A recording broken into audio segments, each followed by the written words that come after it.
Prima dată când am observat că îi tremură mâna Norei, nu m-am gândit că e de frică. Am crezut că e sevraj, poate de la băutură, poate de la ceva mai tare. În 40 de ani, ca sudor de conducte, de la porțile de fier la Marea Neagră, am văzut genul ăsta de tremurat la tipi care aveau nevoie de o dușcă zdravănă, doar ca să țină arzătorul drept. Zăceam în patul 4 la Spitalul Județean din Cluj, ascultând cum vântul lovea în geam de parcă îi datora bani. Era o marți, târziu, genul de noapte în care spitalul pare mai puțin un loc de vindecare și mai mult un purgatoriu cu lumini fluorescente și miros de ceară de parchet care maschează parfumul morții. Stoica, uită-te la mine când îți vorbesc. Vocea a tăiat prin bâzâitul monitoarelor. Doctorul Marinescu stătea la postul asistentelor făcând ce știa el mai bine. Îi făcea pe oameni să se simtă mici ca să se simtă el mare. Era un bărbat înalt, impecabil, cu o falcă ce costa mai mult decât Dacia mea și cu un suflet care probabil arăta ca un plămân înnegrit. Țipa la Nora. Nora Stoica, asistenta mică și timidă care părea mereu că se înneacă în uniforma ei. "O ladă de inventar, Stoica?" a urlat Marinescu, trântind un clipboard de teșghea. "Protocoalele pentru deșeuri biologice. Ai idee cât costă asta?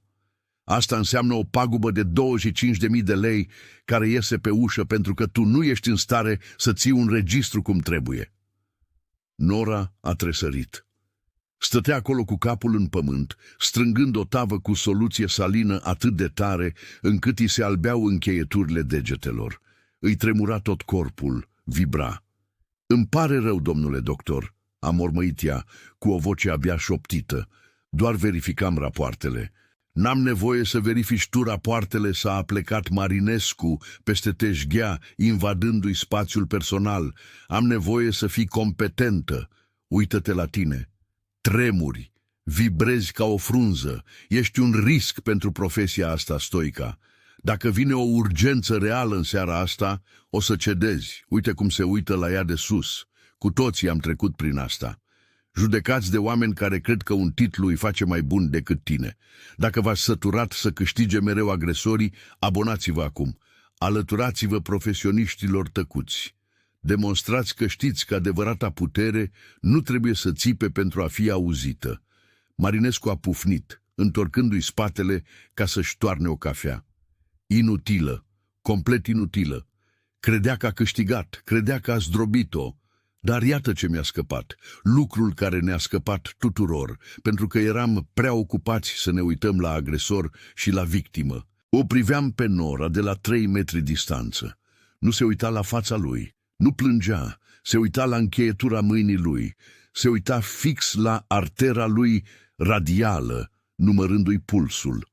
Ochii i-au fugit la ceasul de pe perete, apoi la semnul pentru ieșirea de urgență, apoi înapoi la tava din mâinile ei și de fiecare dată când îi tremura mâna, își apăsa degetul mare în coapsă. O presiune ritmică, dureroasă, de parcă încerca să scurt-circuiteze un fir din propriul picior. Nu îi era frică. Calcula. "Îmi pare rău," a șoptit din nou, dar tonul era greșit. Era plat, robotic. Mi-am aranjat halatul de spital, simțind aerul rece care se strecura de la fereastră. M-am gândit să intervin, poate să-i spun lui Marinescu să o lase baltă, dar eram doar un bătrân cu o inimă șubredă și fără suflare de irosit. Apoi luminile au pâlpâit. Au bâzâit, s-au stins și s-au aprins la loc, dar bâzâitul era diferit acum, mai puternic. Și apoi s-a auzit sunetul de la intrarea principală. Nu fâșitul ușii automate. A fost un scrâșnet, un sunet de rupere, metal frecându-se de metal. Marinescu a încremenit cu ceașca de cafea la jumătatea drumului spre gură. "Ce naiba e aia?" Ușile de la urgențe nu s-au deschis glisând. Au fost forțate, desfăcute de mâini care nu ar fi trebuit să fie suficient de puternice pentru a îndoi șine hidraulice. Vântul a năvălit înăuntru, aducând zăpadă și mirosul de eșapament al unui vehicul lăsat cu motorul pornit prea aproape de admisie. Și apoi a intrat el. Sunetul nu era corect. Știți, sunetul ușilor automate, acel mic fâș politicos de aer. Acesta a fost un urlet, metal rupându-se de metal, roți dințate scrâșnind pentru că ceva le forța să meargă unde nu voiau. Marinescu a fost primul care s-a mișcat, dar nu spre pericol. A făcut un pas înapoi, lovindu-se de căruciorul de resuscitare. Securitatea!" a strigat el cu vocea gâtuită. De ce nu se blochează ușile? Le-am spus celor de la întreținere să repare încuietorile magnetice. Încă ținea cafeaua, încă era regele micului său castel, enervat că podul mobil făcea figuri. S-a uitat la Nora, care era în genunchi, curățând pungile de soluție salină pe care o făcuse el să le scape. Stoica, ridică-te, sună la poliție, nu sta acolo tremurând." Dar Nora nu s-a mișcat. Se uita la spațiul dintre uși. Ochii îi erau mari, cu pupilele atât de dilatate încât păreau găuri negre. Apoi ușile au cedat. Nu doar că s-au deschis, au fost smulse de pe șină. Unul dintre panourile de sticlă s-a spart, împrăștiind cuburi de sticlă securizată pe linoleum. O rafală de vânt ne-a lovit, un frig tăios, mirosind a motorină și ozon. Și el a intrat. Raportul poliției l-a numit mai târziu un pacient nemulțumit, ceea ce e ca și cum ai numi un uragan o după amiază cu briză. Era un uriaș. Trebuie să fie avut 2 metri și poate 140 de kilograme de carne brută și nefericită. Purta o salopetă portocalie care era sfâșiată la umeri, pătată de vaselină și ceva închis la culoare care semăna suspect de mult cu sânge uscat. Avea o barbă care îi înghițea fața și ochi mari, fixi și înfricoșători de limpezi. Nu era nebun. Asta a fost prima mea greșeală. Am crezut că e un drogat în căutarea unei doze. Dar nu s-a uitat la farmacie. Nu s-a uitat la asistentele înghesuite lângă post. S-a uitat direct la doctorul Marinescu. Schimbarea în încăpere a fost instantanee. Aerul a devenit greu, genul de greutate pe care o simți chiar înainte ca o tornadă să atingă pământul. Fața lui Marinescu a devenit de culoarea laptelui acru. Îl cunoștea. Am văzut-o în ochii lui. Recunoașterea, teroarea, acesta nu era un atac la întâmplare, era o factură care trebuia plătită. Tu, a șoptit Marinescu, a scăpat cana de cafea, s-a spart. Lichidul maro i-a stropit pantofii scumpi, dar nici măcar nu a tresărit. Ar trebui să fie în izolare. Titanul, să-i spunem pe nume, a făcut un pas înainte, cizmele lui scârțâind pe sticla spartă.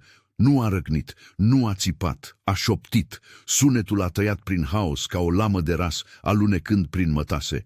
Contract, a gâfâit el, sunetul fiind umed și hârâit, reziliat. Haosul care a urmat nu a fost panica agitată și haotică pe care o vezi în filme. A fost precis, brutal, rapid. Pavel, paznicul de noapte, a ieșit din spatele automatului de băuturi. Pavel era un copil bun, poate de 22 de ani. Își petrecea cea mai mare parte a turei, vorbind despre echipa lui de la pariuri sportive. A pus mâna pe pistolul cu electroșocuri, vocea tremurându-i puțin. Domnule, la pământ! Acum! Titanul nici măcar nu a încetinit. Nu s-a uitat la Pavel. Doar și-a fluturat brațul, o mișcare din dosul palmei de parcă ar fi curățat o pânză de păianjen. L-a lovit pe Pavel în piept.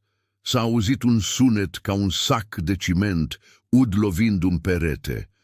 Pavel a zburat înapoi, cu picioarele desprinse de podea, și s-a izbit de automatul de gustări. Sticla a explodat.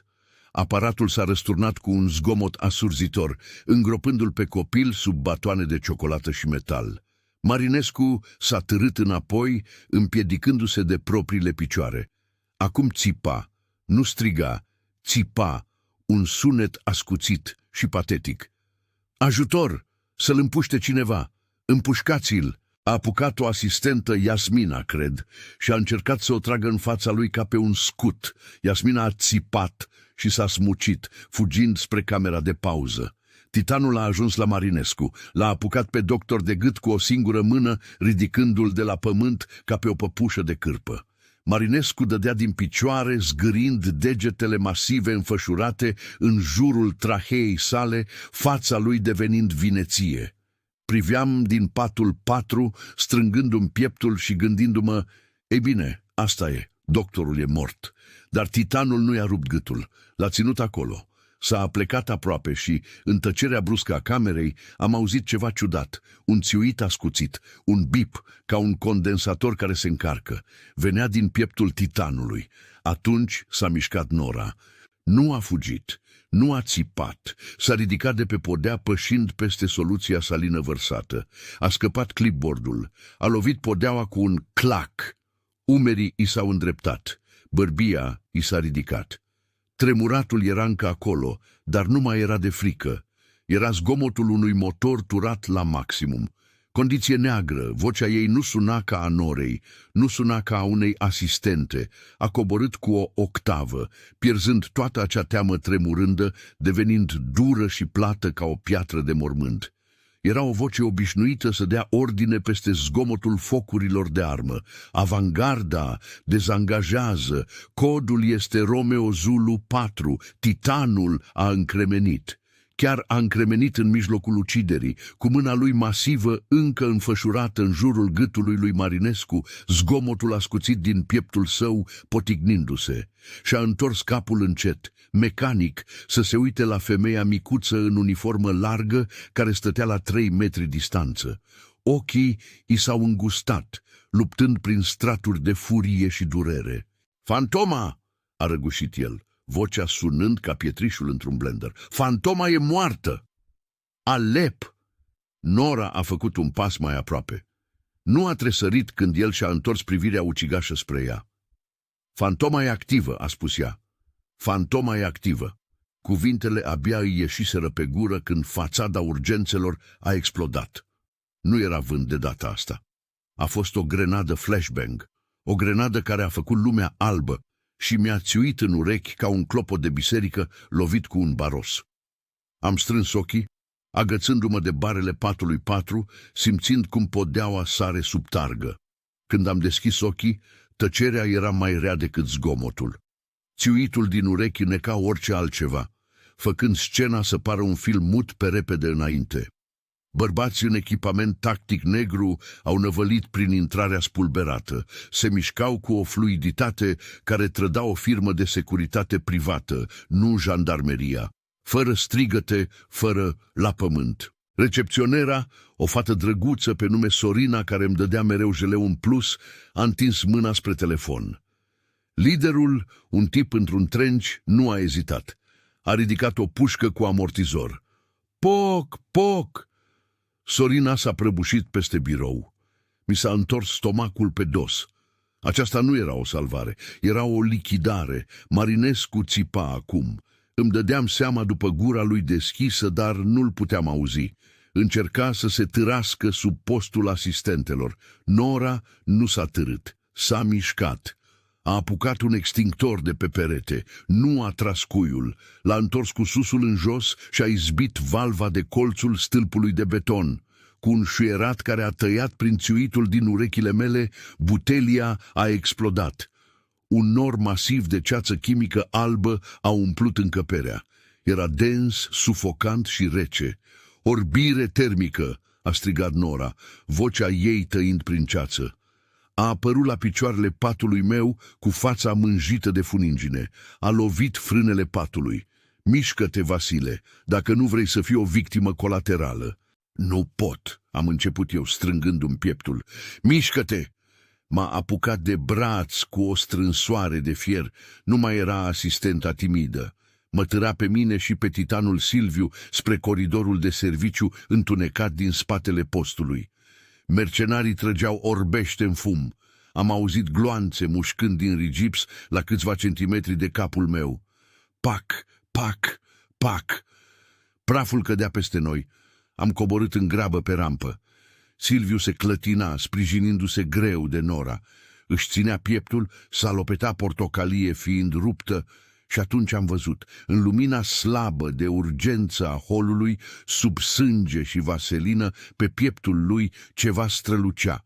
Nu era o reflexie, era o lumină, o strălucire roșie, bolnăvicioasă, pulsantă, care venea din interiorul cărnii sale. Sângerează lumină, am gâfâit, picioarele mele chinuindu-se să țină pasul. Nora, omul sângerează lumină.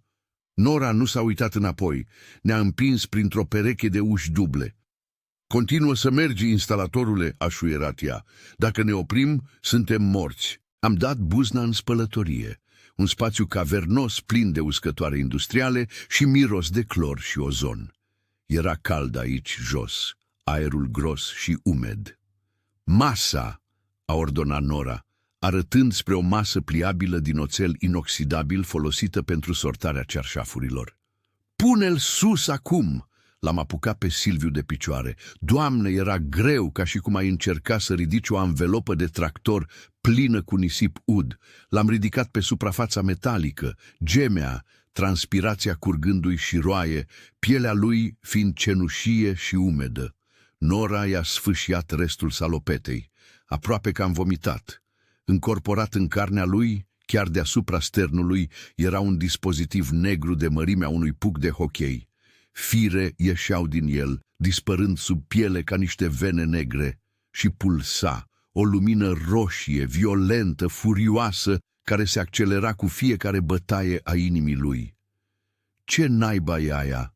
Am gâfâit, propria mea inimă lovindu-mi coastele ca o pasăre prinsă în capcană. Regulator subdermic, a spus Nora. A întins mâna după o foarfecă de traumatologie, dar a scăpat-o. Mâinile îi tremurau atât de tare încât vibrau zângănind pe masa de metal. Proiectul Avangard l-a pus pentru a controla vârfurile de adrenalină, a spus ea cu vocea tremurândă. Dacă ritmul cardiac îi rămâne peste 160 pentru mai mult de 2 minute sau dacă transmit un cod de ucidere, detonează. S-a uitat la mine, cu ochii sălbatici. E o biobombă, Vasile. Dizolvă materia organică, îl va transforma în supă și ne va lua și pe noi cu el. Dispozitivul a scos un țiuit ascuțit. O scoatem, am strigat. Ești asistentă, taie-o! Nora se uita la mâinile ei. Erau niște gheare nefolositoare, spasmodice. A încercat să le stabilizeze pe masă, apăsând cu toată greutatea, dar vibrația a trecut direct prin oțel. Nu pot! A șoptit ea, o lacrimă tăind o linie curată prin mizeria de pe obrazul ei. Nu pot să țin lama dreaptă. E degradarea neurologică, serul. Arde cortexul motor. De asta tremuram, Vasile. Nu mi-e frică. Mor. Sunt un prototip, unul eșuat. Scântei au țâșnit de la balamaua ușii. M-am uitat. O linie de portocaliu topit tăia prin ușa de metal. Își croiau drum cu focul. Nu pot să nimeresc, a suspinat Nora. Dacă ating aorta, sângerează până la moarte în 3 secunde. Dacă ating firul de siguranță, explodăm. Silviu a apucat-o de încheietură cu o mână masivă și însângerată. Lasă-mă, a gâfâit el, fugi. M-am uitat la Nora. Era distrusă, era o armă care rămăsese fără muniție, apoi m-am uitat la bombă. M-am uitat la fire, roșu, albastru, un fir subțire de împământare, auriu, și dintr-o dată nu mai eram un bătrân într-un halat de spital. Aveam 25 de ani, atârnam cu capul în jos pe o platformă în Marea Neagră, sudând o valvă de înaltă presiune cu vântul urlând la 70 de kilometri pe oră. Lumea s-a restrâns la muncă. Dă-te la o parte, am mărâit. Nu am întrebat, am împins-o pe Nora. S-a clătinat înapoi, uitându-se la mine de parcă aș fi fost nebun. Vasile, ce faci? Ești șofer de camion. Am fost instalator-montator de conducte în sindicat timp de 40 de ani. Am mărâit, apucând pensele hemostatice de pe tavă. Mâinile mele artritice, noduroase, pline de cicatrici, pluteau deasupra cavității toracice deschise. Erau perfect stabile. Am dezamorsat bombe de presiune pe conducte de gaz, care ar face-o pe asta să pară o pocnitoare. M-am aplecat. Ai spus să ocolesc regulatorul? Da, a băghit ea. Conectează intrarea la împământare, dar firul e microscopic, Vasile. Ai nevoie de lupă. Am nevoie să taci și să ții lanterna, am răbufnit. Arzătorul de afară și-a terminat tăietura. Ușa a gemut, o cizmă a lovit-o din cealaltă parte. Ține-o dreaptă, am mormăit, coborând oțelul în lumina roșie. Următoarele 60 de secunde au durat un deceniu. În afara ușii, arzătorul de tăiere șuiera și scotea scântei, aruncând metal topit pe podea. Puteam auzi vocea lui Striker, calmă și profesionistă, dând ordine de parcă ar fi comandat prânzul. Intrați și curățați, fără supraviețuitori. Ardeți tot. Înăuntru, sub conul de lumină al lanternei, efectuam o operație pe cord deschis cu o pereche de clești de sârmă și o rugăciune. Firul auriu, a șoptit Nora. Vocea îi tremura, chiar dacă mâinile ei nu puteau ajuta. Se sprijinea de masă, cu pușca proptită pe șold, pentru că nu o putea ține dreaptă. Nu atinge carcasa. Are un senzor de capacitanță. Dacă o pui la masă, ne vaporizăm. Știu, am mormăit. Nu mai vorbi. Transpiram. O picătură mi s-a prelins pe nas, atârnând acolo, amenințând să cadă direct în rana deschisă din pieptul uriașului. Am clipit ca să o îndepărtez, usturându-mi ochii. L-am prins, am mormăit. Ține lumina dreaptă, la naiba. Țiuitul de la bombă era atât de înalt încât îmi vibrau dinții. Lumina de pe puc clipea rapid acum. Flash, flash, flash. Lumina roșie îmi scălda mâinile. 10 secunde a șuierat Nora. A ridicat pușca, țintind spre linia portocalie incandescentă de pe balamalele ușii. Aproape am găsit firul. Era mai subțire decât un fir de păr uman. Nu l-am tăiat. Nu poți tăia un circuit sub tensiune așa. L-am dezizolat. Am folosit muchia lamei pentru a îndepărta izolația, expunând cuprul. Apoi am luat firul de împământare și le-am răsucit împreună. Mâinile mele erau perfect stabile. Asta e chestia cu munca de jos.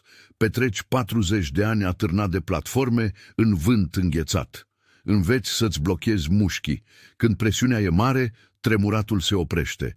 Marinescu avea diploma de medic, costumul scump și titlul pe ușă. Dar acum, cu o bombă ticăind și moartea la ușă, s-ar fi fărâmițat. Mâinile mele nu tremurau când conta. Ale tale. Dacă prețuiești competența reală mai mult decât un titlu pompos, abonează-te acum. Arată că ești de partea oamenilor care duc treaba la bun sfârșit. Clic. Țiuitul s-a oprit. Lumina roșie s-a stins. Tăcere. O tăcere absolută, grea, întreruptă doar de bufnitura balamalelor ușii care cedau. Intrăm, a strigat o voce din fum. La pământ, am urlat aruncându-mă pe podea. Ușa grea de oțel a căzut spre interior cu un zgomot asurzitor. 3 bărbați în armură neagră au pășit prin fum, cu puștile ridicate, laserele tăind prin praf. Se așteptau la o asistentă îngrozită și un bătrân muribund. Se așteptau la o pradă ușoară. Nu se așteptau la înviere. Silviu a răcnit. Nu a fost un țipăt de durere. A fost un sunet, ca un furnal care se aprinde. Uriașul s-a ridicat. Pieptul lui era încă deschis, cu fire atârnând, pielea cenușie ca cimentul ud, dar s-a mișcat cu o viteză care nu ar fi trebuit să fie posibilă. A apucat ușa uscătorului industrial de lângă masă. Era din oțel greu cu sticlă armată, probabil cântărea 20 de kilograme. A smuls-o din balamale de parcă ar fi fost din carton ud. Cu un mormăit care a zguduit camera, a aruncat-o. A zburat prin cameră ca un frisbee supradimensionat. L-a lovit pe mercenarul din față în piept cu un sunet pe care nu-l voi uita niciodată. Un pocnet, ca o mașină care lovește o căprioară la 100 km/h. Omul a zburat înapoi pe hol, doborându-i pe cei 2 tipi din spatele lui.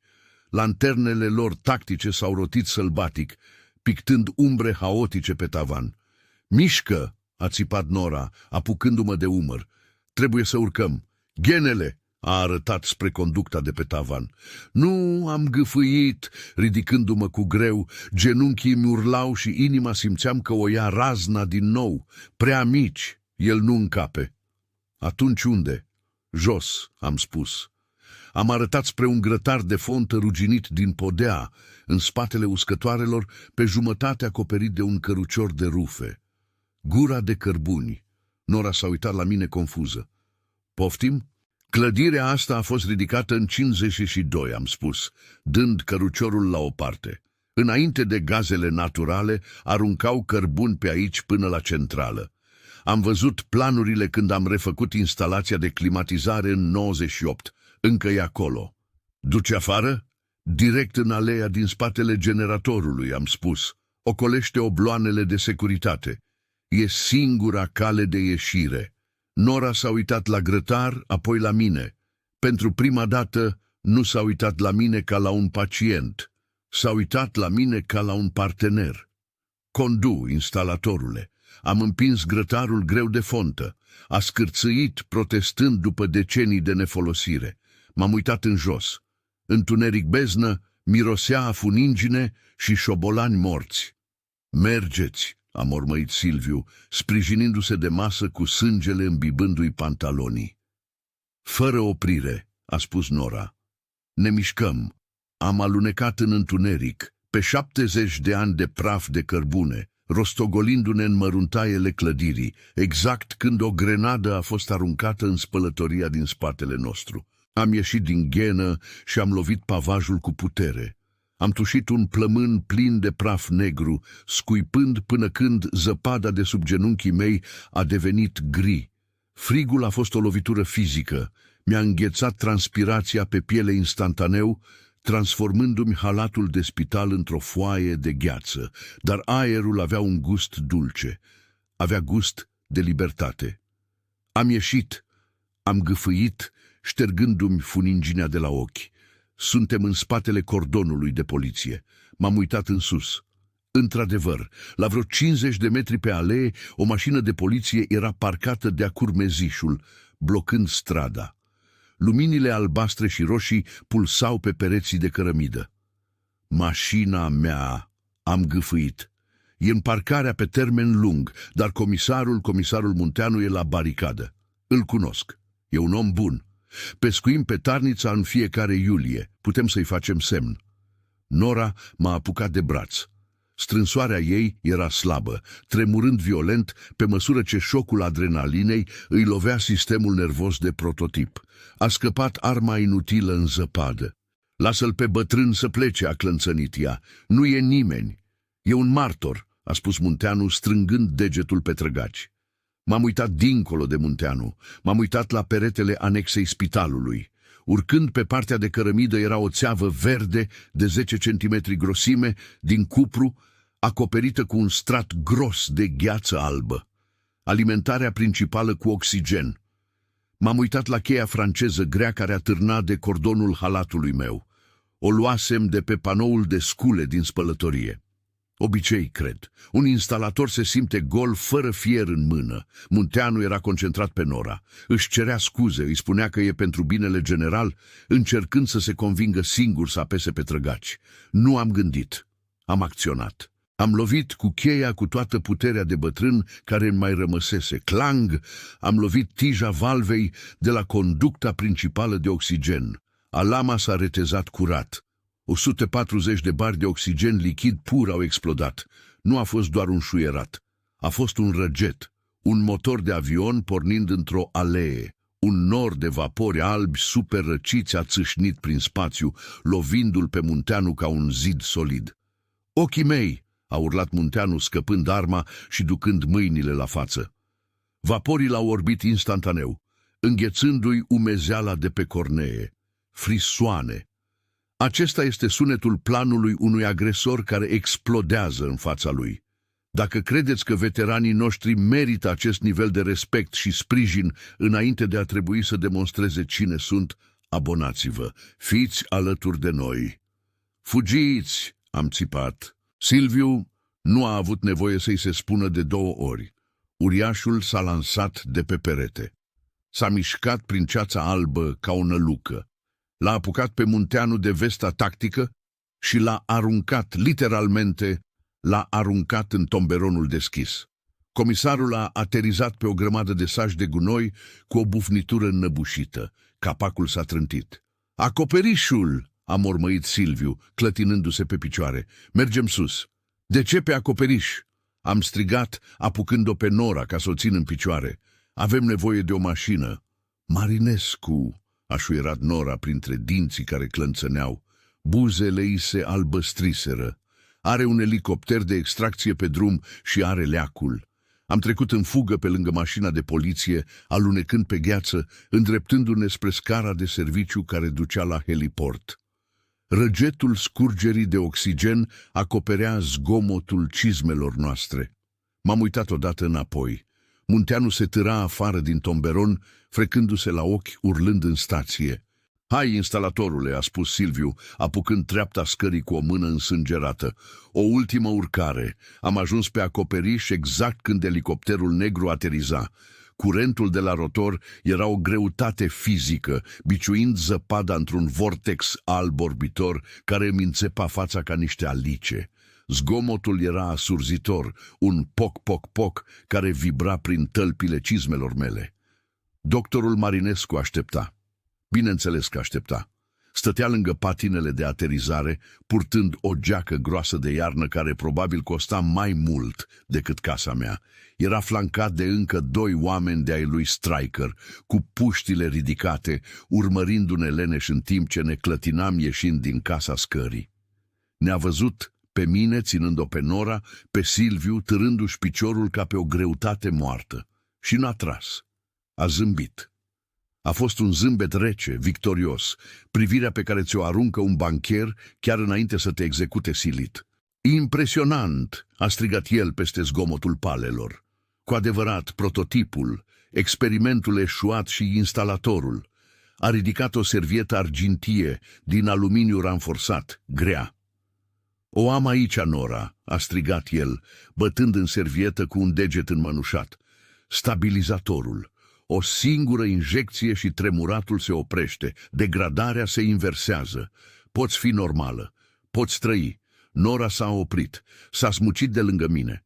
Stătea acolo în viscol, cu uniforma subțire fluturându-i în jurul picioarelor, corpul ei convulsându-se de tremurături atât de violente încât îi se auzeau dinții clănțănind.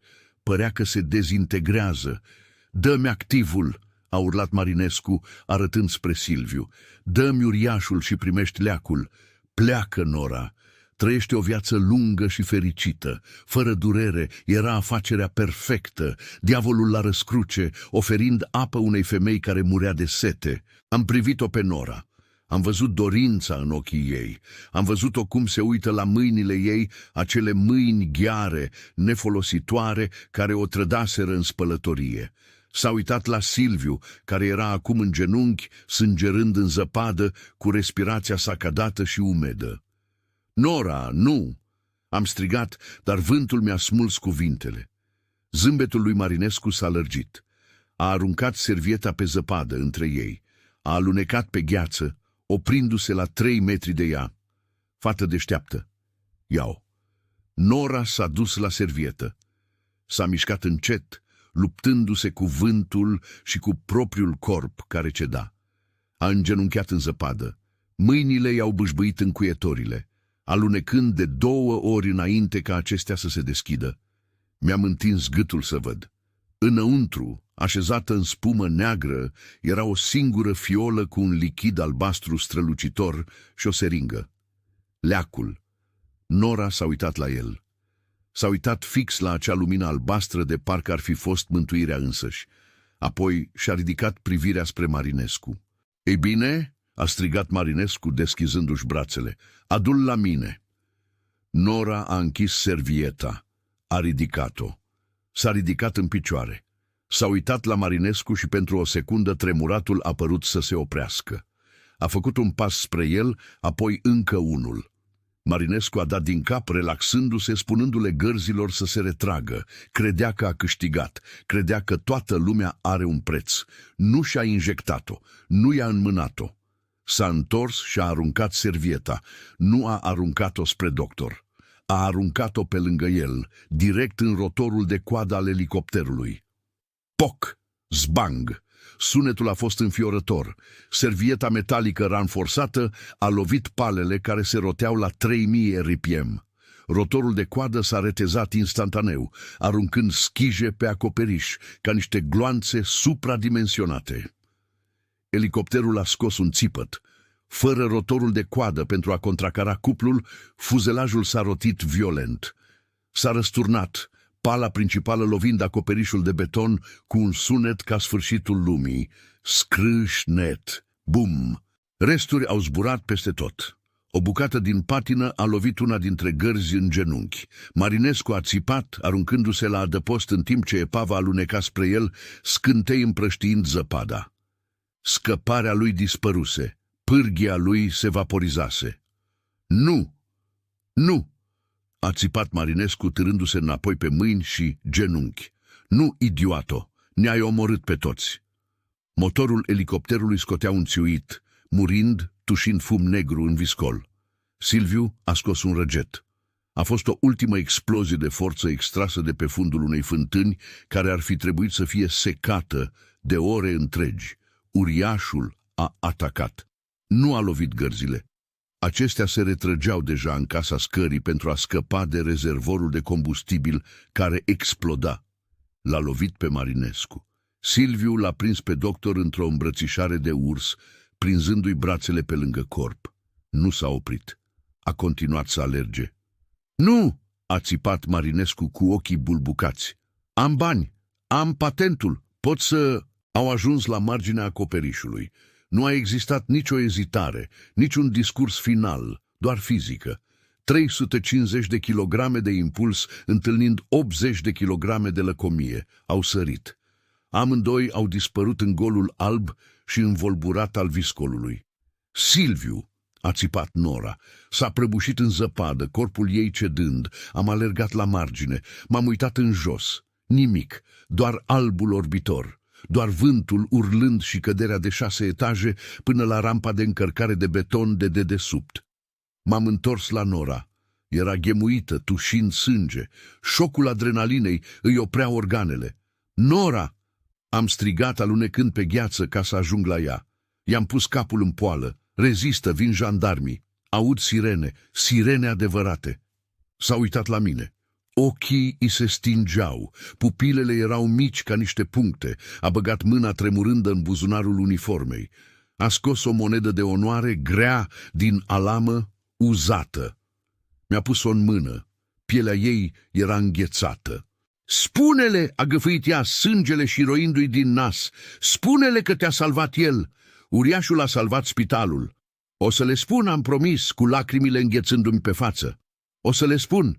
S-a uitat la marginea acoperișului unde dispăruse titanul. Contract, a șoptit ea, reziliat. Și apoi ochii i s-au închis. Sirenele erau reale de data asta. Le puteam auzi tăind prin vânt. O simfonie haotică de urlete venind de pe șosea, nu ciripiturile securității private. Basul greu și furios al mașinilor de poliție. Stăteam acolo în zăpadă, tremurând atât de tare, încât simțeam că mi se clatină dinții, ținând capul Norei în poală. Era grea, o greutate moartă. Pielea ei avea culoarea gheții pe care stăteam. Stai cu mine, puștoaico, am bâiguit, frecându-i brațele, încercând să generez frecare, căldură, orice. Nu renunța la mine. Ai supraviețuit bombei, ai supraviețuit mercenarilor. Nu ai voie să renunți din cauza frigului. Nu a răspuns. Respirația ei era superficială, un sunet umed, hârâit, în piept. Apoi mâna ei s-a mișcat. A fost slabă, doar o zvâcnire, de fapt, dar a băgat mâna în buzunarul uniformei, a scos moneda. Era caldă de la căldura corpului ei, singurul lucru cald de pe acel acoperiș. Mi-a presat-o în palmă, degetele ei încolăcindu-se peste ale mele, blocând-o. Spune-le, a șoptit, cuvintele erau abia un suflu, spune-le, uriașul ne-a salvat. O să le spun, am promis. O să spun ziarelor, o să-i spun comisarului, la naiba, comisarului adevărat, nu lui Munteanu. A clătinat din cap, o mișcare mică, nu poliției, doar oamenilor. Mâna i-a căzut moale, capul i s-a rostogolit într-o parte. Nora! Niciun răspuns. Ușa de la casa scării s-a deschis brusc. Poliția! Mâinile la vedere! 6 polițiști în uniforme gri au invadat acoperișul, cu armele scoase. Au văzut epava arzând a elicopterului. Au văzut sângele din zăpadă. Au văzut un bătrân într-un halat de spital ținând o asistentă inconștientă. Și-au coborât armele. Medic, aduceți o ambulanță aici. 2 victime în stare critică. M-au dat la o parte. Am încercat să mă lupt cu ei, să rămân cu ea, dar nu am avut puterea. 2 paramedici au pus-o pe o targă, ducând-o în fugă spre ușă. Am privit-o plecând, strângând acea monedă de alamă până mi-a tăiat pielea. Un sergent s-a apropiat de marginea acoperișului, lanterna lui tăind prin golul alb și învolburat de dedesubt.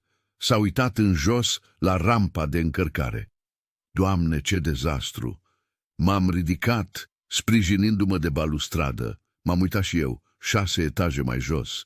Doctorul Marinescu zăcea pe beton, părea mic, frânt, o pată pe pavaj. Dar era singur. Sergentul a plimbat fasciculul de lumină peste rampa de încărcare. Unde e celălalt? Dispeceratul a spus că 2 bărbați au căzut. M-am uitat mai atent. Zăpada cădea repede, acoperind totul, dar acolo jos, îndepărtându-se de zona de impact, le-am văzut. Urme de pași, uriașe, adâncituri adânci în zăpadă, un picior târându-se ușor. Se îndepărtau de corpul lui Marinescu, pe lângă tomberonul unde îl aruncasem pe Munteanu, și dispăreau în liziera pădurii care mărginea Parcul Național. Titanul nu a murit și a amortizat căderea. Sau poate pur și simplu a refuzat să se frângă. Nu știu. L-am mințit pe sergent, strângând degetele în jurul monedei. Trebuie să fi fost o fantomă. 6 luni mai târziu stăteam la capătul barului, la Ancora ruginită, savurând un whisky pe care nu ar fi trebuit să-l beau. Doctorii mi-au dat un stimulator cardiac nou și o prelegere despre alegerile de stil de viață. Dar la 72 de ani, un single malt bun este o alegere de stil de viață. Televizorul de deasupra barului difuza știrile de seară. Comemorarea astăzi pentru doctorul Laurențiu Marinescu, renumitul biogenetician care și-a pierdut viața tragic în timpul atacului armat de la spital din noiembrie anul trecut. Autoritățile spun că Marinescu a murit încercând să protejeze pacienții de un atacator nebun. Am pufnit. Oprește porcăria aia, neagică. Barmanul a luat telecomanda. Încă te macină, Vasile? Habar n-ai. Povestea oficială era o capodoperă de ficțiune. Marinescu era eroul, Silviu era atacatorul nebun care a dispărut. Nora, ei bine, Nora Stoica era doar o asistentă care a avut o cădere nervoasă și se afla în prezent într-un centru de îngrijire pe termen lung în Maramureș, non-verbală, prizonieră în propriul corp. Au câștigat. Fondul de pensii a fost salvat. Orașul a mers mai departe. Mi-am terminat băutura, simțind gustul amar al nedreptății în gât. Am băgat mâna în buzunar să plătesc și degetele mi-au atins moneda. O purtam în fiecare zi, o amintire a ceea ce am văzut, a ceea ce nu am reușit să opresc. Un pachet pentru tine, Vasile, a spus neagică, împingând o cutie mică de carton peste bar. A lăsat-o un curier cât erai la baie. Pentru mine? M-am uitat la ea. Fără adresă de retur, doar numele meu scris cu o mână tremurândă, colțuroasă. Am scos briceagul și am tăiat banda adezivă. Înăuntru era un strat de vată și, așezat în centru, strălucind cu o lumină albastră blândă și constantă, era o fiolă. Am încremenit. Era stabilizatorul, leacul. Am ridicat biletul de dedesubt. Scrisul era abia lizibil, zgârieturi pe hârtie, dar am putut să-l citesc.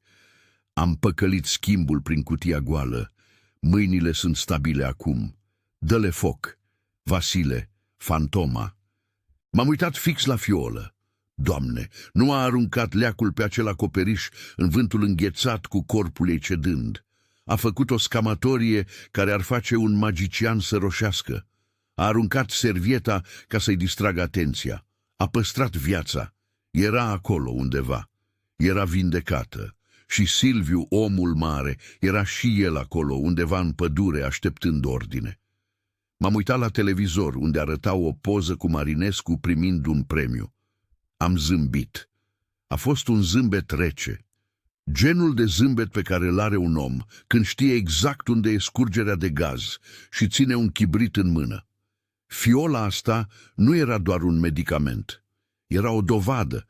Era secvența genetică ce demonstra că Marinescu făcea experimente ilegale pe oameni.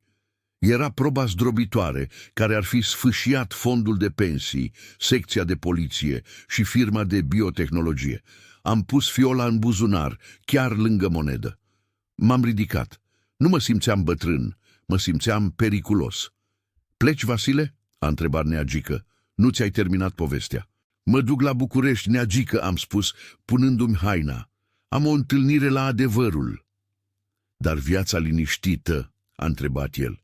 Am atins moneda. "Nora m-a învățat ceva," am spus, deschizând ușa spre noapte. "Nu i-a concediat, i-a învățat.